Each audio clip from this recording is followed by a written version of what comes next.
Now with a look into sports, here's Kevon Wilson. Thanks, Zainab. Basketball fans flocked to Humber College to snap a selfie with the NBA championship trophy. Although there were no actual Raptor players on campus, fans were still just as excited. Drew Serene has more on the story. The Raptors, the 2019 NBA champs. As Toronto continues to bask in the post-championship glow, the NBA trophy tours across Ontario. The NBA championship, otherwise known as the Larry O'Brien Trophy, made a stop during a preseason tour at Humber College's North Campus. The trophy was brought to Humber thanks to a collaboration between the Ontario Scholastic Basketball Association and the Dairy Farmers of Ontario. Raptors fans lined up to grab a pic with the trophy and shoot some Pop-A-Shot in the cool October weather. Many Humber students came out to see the Larry O.B. live and in person. I've been a big Raptors fan my entire life. I've been watching the Raptors since ever I was a little kid. And to see something they worked so hard for in person, it's just amazing. So I had to come. Yeah, it's just a once-in-a-lifetime opportunity. I had to get out here ASAP. I barely slept, just woke up, drove here, and saw the trophy. The Milk Up Trophy Tour will make stops in Windsor, Hamilton, and Kitchener before it comes back home to Toronto. As the Larry O'Brien Trophy continues its tour across Ontario, the Raptors prepare for their 25th season. For Humber News, I'm Drew Serene. More controversy in the U.S. as President Donald Trump chimes in on the recent China and NBA discussion. After an intense debacle between Hong Kong and the NBA, Trump takes shots at Stephen Curry and Greg Popovich.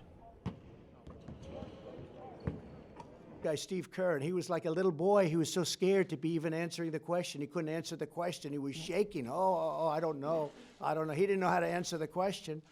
And yet he'll talk about the United States very badly.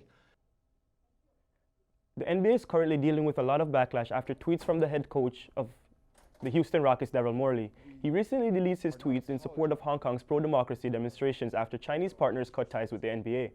Although the tweets made a big impact on the NBA, officials like Adam Silver still stand by Morley as he exercises his freedom of speech by vocalizing his support for Hong Kong.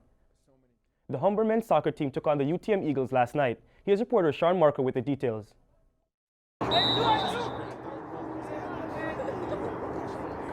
The Humber men's soccer team played their 8th game of the season against UTM in intense fashion. It was an emotional game with both sides playing physical as each team had something to prove coming out of losses from their previous games. It was a tight score, close calls were ahead as Humber pressed on but got inches away from scoring. As the pressure continues, the players kept putting their bodies on the line. While the crossbar became Humber's enemy, UTM's offense started to click, resulting in them seeing the back of the net. UTM escapes Humber with a 1-0 victory. Humber suffered their second loss after winning 6 straight to begin the season. With provincials 2 weeks away, they look to get their foot back on the ball. Humber News, Sean Marco. The Washington Nationals defeated the LA Dodgers in extra innings last night to win the NLDS 3-2. The Nationals won off a Howie Kendrick grand slam at the top of the 10th inning. They will move on to the NLCS to face the St. Louis Cardinals tomorrow night. With the CFL trade deadline coming to a close, Argos QB Zach Collaros gets traded. The Winnipeg Blue Bombers sent a 2020 third-round pick to the Toronto Argonauts for Collaros. The 31-year-old veteran QB was a recent pickup for the Argos this past July. Joining the team he started his CFL career back in 2012 before getting released due to a contract issue 2 years later. He would make his way around the league, signing with the Hamilton Tiger Cats, followed by the Saskatchewan Roughriders, agreeing to a $500,000 contract. This didn't last long as Collaros suffered a head injury in this first game, making him sit out for a large portion of the season. Collaros currently has 1,361 passing completions and 92 touchdowns. Now becoming the Bombers' new QB, Collaros has the decision to re-sign when he becomes a free agent in February. That's your sports update. Here's Madeline Jafar-Najad with your 3-day forecast. Thank you, Kevon. It's a great day to go outside and enjoy the sunshine, but it's a little chilly, so you might want to wear a jacket over the next few days.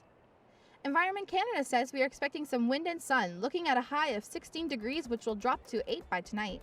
Tomorrow will also be sunny during the day with a high of 17, but there will be a 30% chance of showers in the evening, dropping to a low of 11. The possible rain tomorrow night will continue into Saturday, but the temperature will be at a high of 13 in the day, dropping to a nearly freezing 3 degrees at night.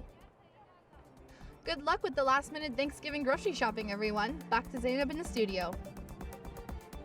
Thanks, Maddie. That's all for today. I'm Zainab Zaman. Humber News is written and produced by students in the journalism program.